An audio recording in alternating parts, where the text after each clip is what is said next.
Old man parks his car in the middle of the road. Somehow I'm at fault. Something bizarre happened to me yesterday. I was pulling into a parking lot when the car in front of me suddenly came to a complete stop in the middle of the lane. Its owner, an older white man, turned it off, got out, and started walking into the nearest store in the strip mall. He just parked his car in the middle of the lane. Now, I could have gotten around it if I'd really tried, but it'd be dangerously close to either his car or other parked cars. I lightly tapped my horn twice at him, seeing as how I was essentially stuck now. He turned around and I rolled my window down and said to him, "That's not a parking space." He dramatically pointed at my car and then did this right this way motion with both hands, sort of aiming at the very narrow path that I guess he thought I should be able to get through. I repeated myself again. "Sir, that's not a parking space. I can't get around you. Why is it that one of you people every time just go around? Sir, what are you doing? That's not a parking space. I need you to move. I need you to mind your own business. Oh, come on, you can't park there. Please, just move your car." At this point, his lips were doing that weird shake that old people do when they hang their mouths open. I guess he thought he was being intimidating. He stepped up to my window and yelled, "You want to make me?" Okay, so he's done this before and he's being an aggressive jerk. Now, I've read on here where other people have interacted with older Karens, and there's apparently a card that you can play that bypasses this sort of attitude. "Sir, are you okay? Do you know where you are? What? Are you with someone? Is there someone who's supposed to be helping you today? What are you? Do you need help? It sounds like you don't know where you are, and I'm worried for you. Is there anyone I can call for you to help you?" I think he caught on to me at this point because he switched back from confused to being angry again. "I don't know. Is there anyone I can call for you?" Is that somehow a threat? I don't even know. "Sir, it's okay. It's okay. Don't worry. You just stay right there and I'll call someone who can come help you. Don't worry. It will be okay. Just don't move and I'll call for an ambulance." At this point, I backed into a parking space that had opened behind me and pulled out my phone. I really was going to call 911, but only because he was too confrontational to be left unattended in public. Of course, as with most bullies, the moment they realize they don't have power over you, he gave up, muttered something, got back in his car, and left. On my way out of the lot, I saw that he'd miraculously found his way into a parking spot on the other side of it. Yeah, I can't say that I've ever actually experienced this or even seen this in my life before. Someone just parking in the middle of the road and legit getting out and saying, "Yeah, that's fine."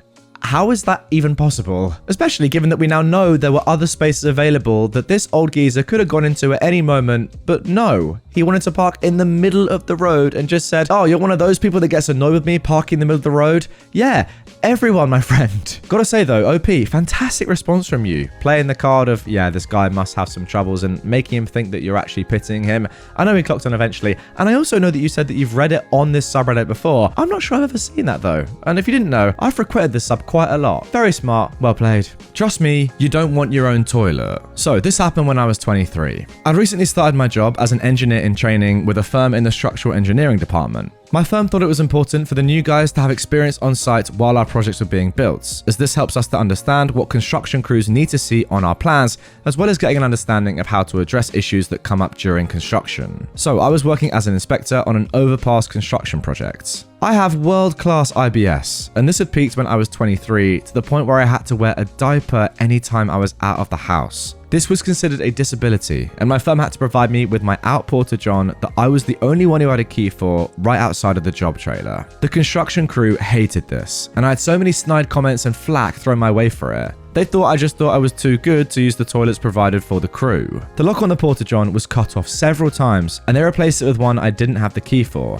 This was really frustrating, but it was easy enough to get around. This culminated with someone putting an eco block, a several £1,000 concrete block, in front of my toilet so I didn't have access to it. During the safety meeting the next morning, these happened every morning, I stood up and told them about what someone had done, to general snickering. And then, and as I had stopped giving a frick about what people thought about my issue, said, "As soon as any of you have to wear a diaper at all times," I flashed the band of my diaper, "then you can get your own toilet as well." Dead silence. I don't think I could have made these guys more uncomfortable than I did by admitting my incontinence. Never had an issue with anyone on the crew again after that. Got on new meds a few months later, which helped immensely. Honestly, there aren't many things much worse that I can think of off the top of my head than having this. I mean, come on, having to wear a diaper at 23 must just be truly awful. And OP, I'm so sorry that you have this condition. And then to compound matters, you get picked on and bullied for having your own toilet. I mean, come on, ridiculous. Fair play to you for having the bravery and the courage to do what you did though. Gotta say, standing up to these guys and making them shut their mouths, unreal from you. Takes a lot of balls, if I can say that, but fair play for doing it, mate. unreal. And again, super sorry that you're in that situation. My worst college roommates. Back in my undergrad, I lived in the dorms for all 4 years. Lots of reasons for that, not worth getting into. I had some wonderful roommates, but this one was the worst. I had a room due to a disability. Mine is not obvious. This is actually important. My roomie, Fran, was moved into my room about 2 weeks into the semester. I'd been single in a double room for a while just through pure luck. I didn't object to a new roomie. It was supposed to be 2 to a room.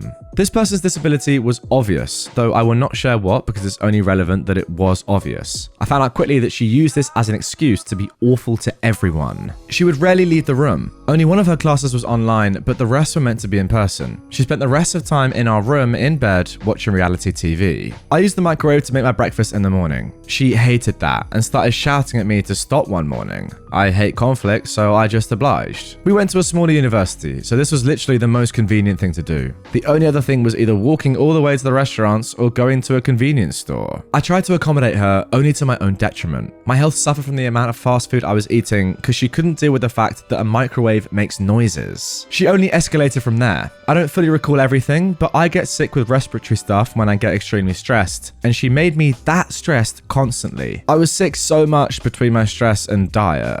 Luckily, anytime I had a fever, she had to vacate the room. I was sick with a high fever 4 times in 2 months because of the stress of living with her. I knew her life had to be hard, so I was just a doormat. It came to a head one night when I was studying for a test. Remember what I said about reality TV? She watched it on a very high volume too. I asked her to turn it down. Not off, down. I wasn't rude about it at all. Something like, hey, would you turn down your TV a little bit, please? I have a huge test tomorrow. She huffs, and with all the sarcasm she could physically muster, she turns off the TV, throws her remote on the bed, starts throwing on her coat, and calls a friend and says in a near shouts, yeah, my roommate is kicking me out the room. I was so shocked I didn't even know what to say. She then turns to me and says, you know, common areas are for studying. That's where you should be if it's that important. I managed to stammer out, it's my room too. And no, that is not what the common areas are usually used for in this dorm. That was absolutely true, by the way. Video game parties dominated those rooms. The next day, I'm emailed by the hall director, who says my roommate has lodged a complaint about me and we are required to go to her office for a meeting. My roomie had told the hall director all this bull about me kicking her out. The meeting was just my roomie shouting at and about me, and it became very obvious very quickly that the hall director didn't believe her. The hall director tried to be as neutral as she could, but it was very hard with my roomie just shouting.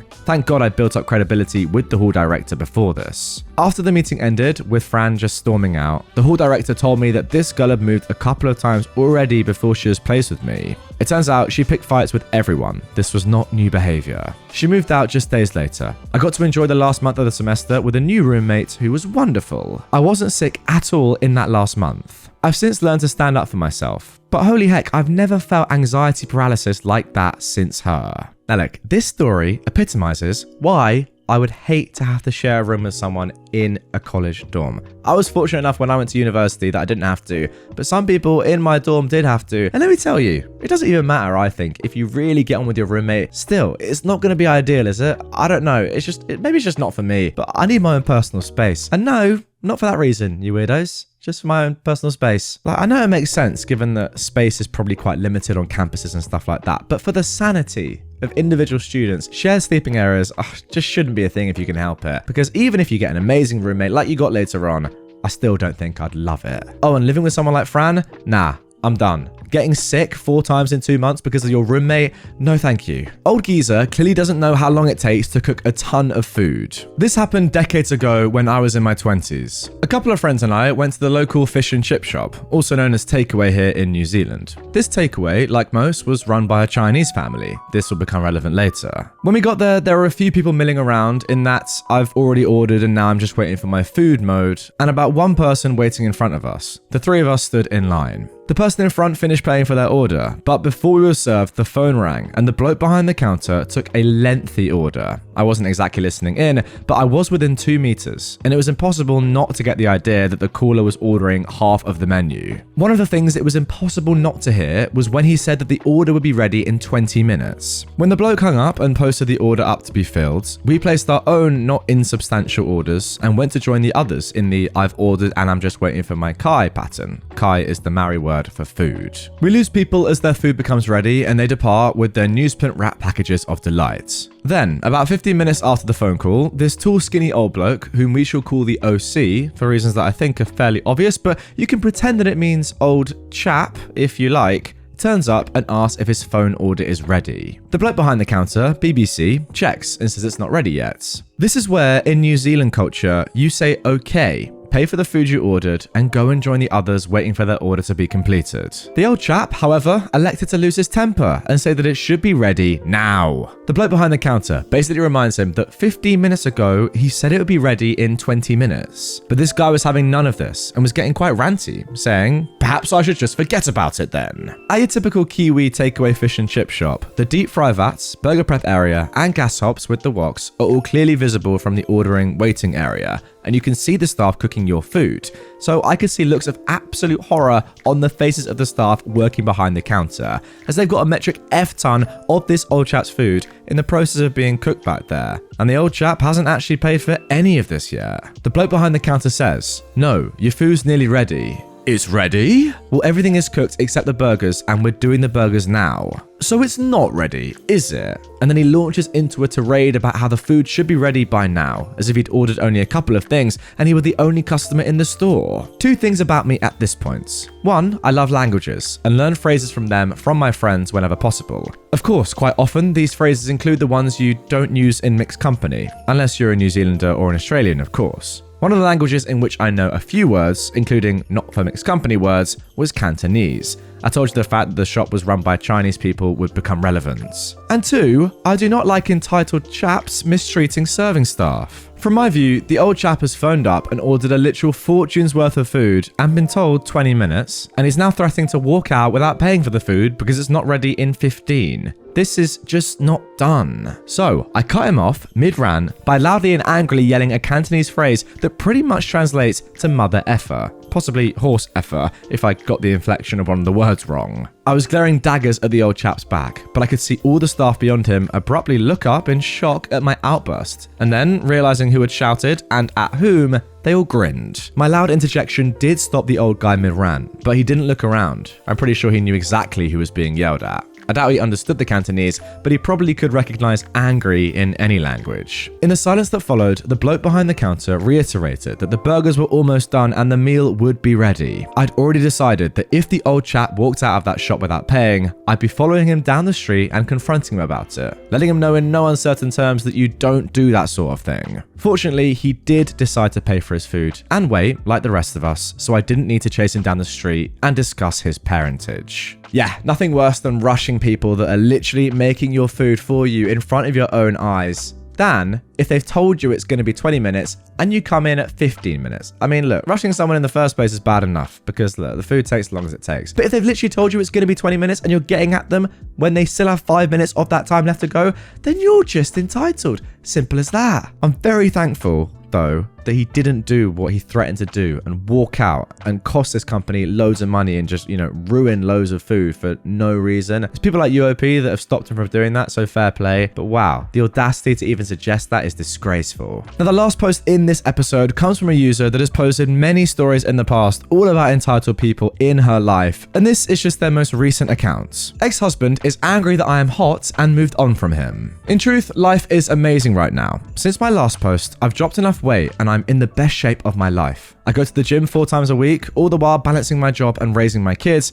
maintaining my home, along with pole dancing classes. I'm on my way to becoming a dancer, but for now I'm sticking with bartending while doing private dances at the club. I'm making great money. I've even started seeing one of the bouncers at my job. We'll call him Kyle. He's a sweet, caring man who isn't afraid to speak his mind. He's former military. He's really good looking too. Think Jax Teller from Sons of Anarchy. They could be twins. Yes, he knows about my past. Carl is one of those social media junkies that likes posting just about everything on his Facebook. One night out at dinner, he took a photo of us together and posted it with the caption, "Future wife." As sweet and adorable as that is, I did ask him to take it down, as I'm not totally comfortable being on social media just yet, but by then the damage was already done. One of the more cattier girls, Samantha, at the club, is mutual friends with my ex, Bill. She knows he's my ex-husband and is aware of the divorce and all the drama. She's that type of girl that likes to stir up a bunch of trash, then sit back and watch the fallout with a gleeful smile on her face. If she wasn't friends with my boss's wife, he would have fired her a long time ago. She routinely shows up late, gossips about everyone she works with,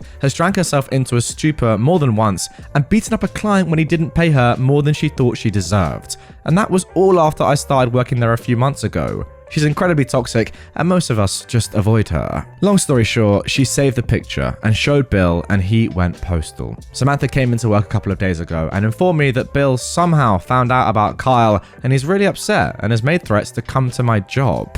As mad as I was, I told her I didn't care. She horribly feigned sympathy and wished me luck. I informed my boss and Kyle of what Samantha had said. They assured me they would keep a lookout and not to worry. Last night during my shift, I'm behind the bar serving drinks like usual. Ever since Samantha told me Bill was making threats to come to my job, I've been nervously keeping one eye on the door at all times. Sure enough, he shows up with two of his equally douchey friends. It was almost comical how alike they looked. Slick back hair, polos tucked into dress pants, blazers and frickin' sunglasses at night. I wanted to bury my head into the floor in shame for having seen anything in this man or considered him marriage material. I try to ignore him and go back to serving drinks. He notices me and makes a beeline for the bar with thing 1 and 2 following right behind him. This is when he's intercepted by my boss, Kyle, and one other bouncer, Greg. I couldn't hear the conversation between them over the music playing, but I could tell from their body language that things were getting heated. It began to draw a crowd pretty fast, and before I knew what happened, Kyle grabbed Bill up by his jacket